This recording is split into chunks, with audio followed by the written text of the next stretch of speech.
Yeah, the gentleman. I was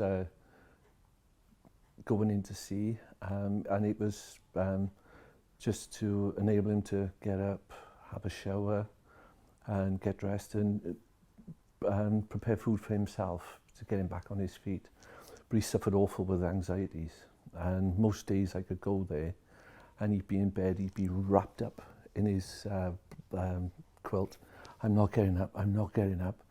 I said, well, why don't you feel like you can get up? He said, I just don't want to get up. I can't face things. He said, and over a period of a couple of weeks, I just go in and I cleared it with the office because I was finding that the half-hour call wasn't enough. And even though I wasn't able to assist him in getting up, getting showered, getting dressed, it was talking to him. It was getting to know how he was feeling, why he was feeling like he was. And he did say to me the one time, he said, well, you understand how I feel. And I said, well, I suffer with anxieties. I said, and I said, what I said annoys me is people go, what's the matter with you? I don't know myself. So that brings on more anxieties. And I said, then I can start getting more upset. And I said, I just wish people would say, come on, what do you fancy doing today? And if I say, I don't know, then they say, well, should we try this? And so it was just building up that relationship and finding out what he used to like doing. What was his, the most pleasure he got out of doing so. And he said when his wife was alive, they think nothing of catching a train or catching a bus to Newport or Cardiff, and they'd walk from Cardiff back to Newport. And they'd stop off in different places, and then they might catch the bus back. They'd do it every day. Rain or shine, he would be out. And I just turned it round on his head and I said, well, what would your wife say to you now if she was here?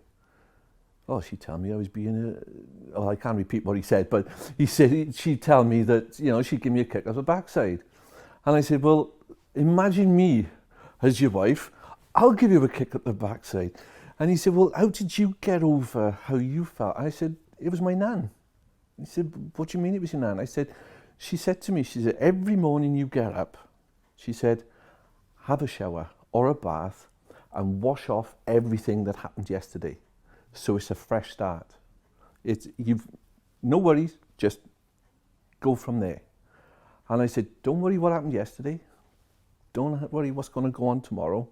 Just concentrate on getting up and washing, then doing step by step and take a day at a time. I said, you might not want to wash every day. I said, that's fine. I said, but give yourself a little task. Think, I need to do this today. And I said, as much as you don't want to, think of your wife and a kick up the backside. And I said, I think of my nan. I said, there's days now, I said, that I feel, I don't want to get up. But I said, my nan comes into my head, and I said, that just puts a smile on my face. And I said, on I go. And it was nice. The following day after, I went there the one day, and I shouted upstairs, and he said, I'm in the shower. So I took me aback a bit. I wasn't expecting that was something new for me because I'd never actually seen him have a shower. So I went up and he dried and got dressed and come downstairs. And we spoke about, he looked at himself in the mirror and he said, look at the state of me. He said, I got a beard. He said, my hair's a mess. And of course I brought his wife back into it. I said, well, what would she say? He said, she used to call me the wild man of Borneo because if my hair was like this. He said, I want to have a haircut. So I said, right, whenever you're ready to go and have a haircut, I said, we'll do it. He said, well, have you got time now? I said, yeah. So we did. And that was the first time when he walked out that front door. He'd been out for 10 months. And he walked, well, I think the last time was when he did have his haircut last. And we walked down, we were just chatting about the weather and stuff like that. He went in, he remembered the guy that cut his hair, he remembered his name, he liked surfing, he'd done all that. He had his hair cut, we come out, and he said, I fancy a walk. Just no problems. And everybody that we walked by, he said morning, and hello to, and they replied back. And he actually met his neighbours. He spoke to his neighbours for the first time in ages. And we got back, and he said, I enjoyed that. He said, thank you very much. And he said, sit down, I'll make us a cup of tea. And we had a cup of tea, he made himself some toast, and then I said, right, I said, I got to do the intelligent bit now. I said, I got to write in the book, and I said, I'm off then. So that's what I did, you know, and left.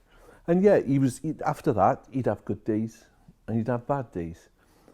But it was that, what I hoped was, by talking to him, find out what he said, it enabled him to focus on what was good, or what used to be good, and he could use that to carry on.